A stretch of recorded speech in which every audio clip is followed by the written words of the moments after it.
Okay, excuse me while I reassess this here. This is being recorded from my phone audio. So I don't know where it cut off, but this week we've been talking about being self-coached and approaching things from the point of you are the person that is responsible for your success or your failure. And it is difficult to be self-coached, and we can look at not very many professional athletes are self-coached.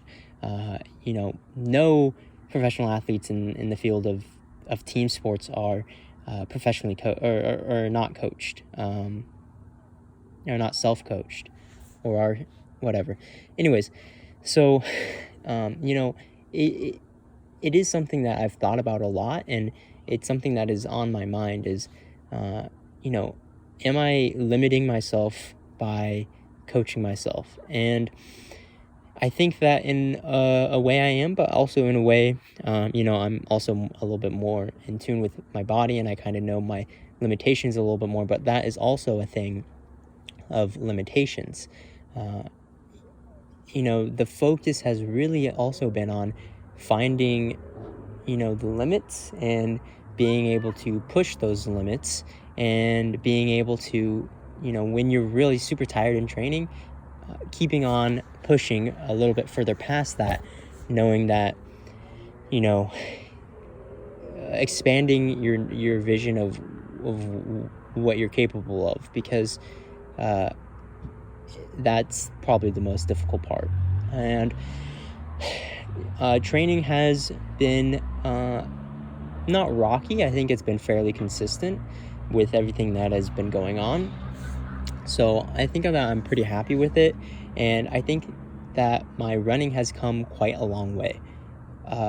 It's oftentimes hard to comprehend it or visualize it unless you have data or statistics that you can go back and look on.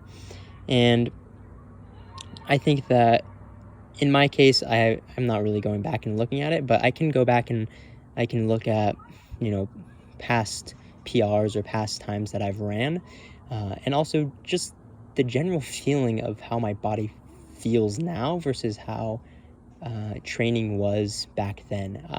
Now as a 21-year-old, man or whatever, I can take on a lot more fatigue, and I could take on a lot more training stress than I used to be able to when I was in high school or just a couple of years ago.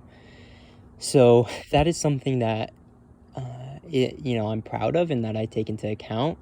And so far my sessions, what they looked like this week, specifically my run sessions, is I did about an 8x1K, and I started incorporating kind of a medium run into my week, just about halfway through.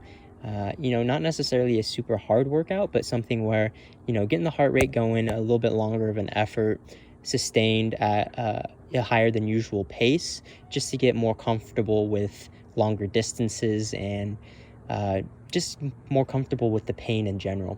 And then on Saturday, I just ran a 7-mile threshold run, and again, that's another example of a run that I would never have been able to do previously to now.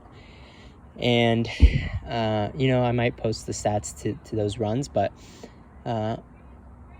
it's incredible what I view as myself. I view still having a lot of room for growth. And when you are your own vector of, or vehicle of progress, it becomes difficult to sometimes either motivate yourself or it just becomes difficult to sometimes you become too hard on yourself. And I am definitely too hard on myself at times, and I expect a lot out of myself, but so it's difficult, whatever. I think I'll stop talking you guys' ear off. I don't know if any of that made any coherent sense. Know that Been targeting around 50 miles a week of run training with 1 day off, and lots of cross training, specifically swimming and a little bit of biking here and there. But know that coming into this fall season, I'm feeling both really lost in terms of specifically right now with my training and what the future is going to look like, but also at the same time fairly encouraged, knowing that I still have a lot of room to grow, and knowing that I have a lot of time, and it can only kind of get better from here. So I hope you guys are doing well out there.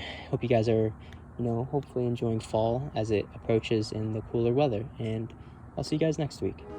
Thank you.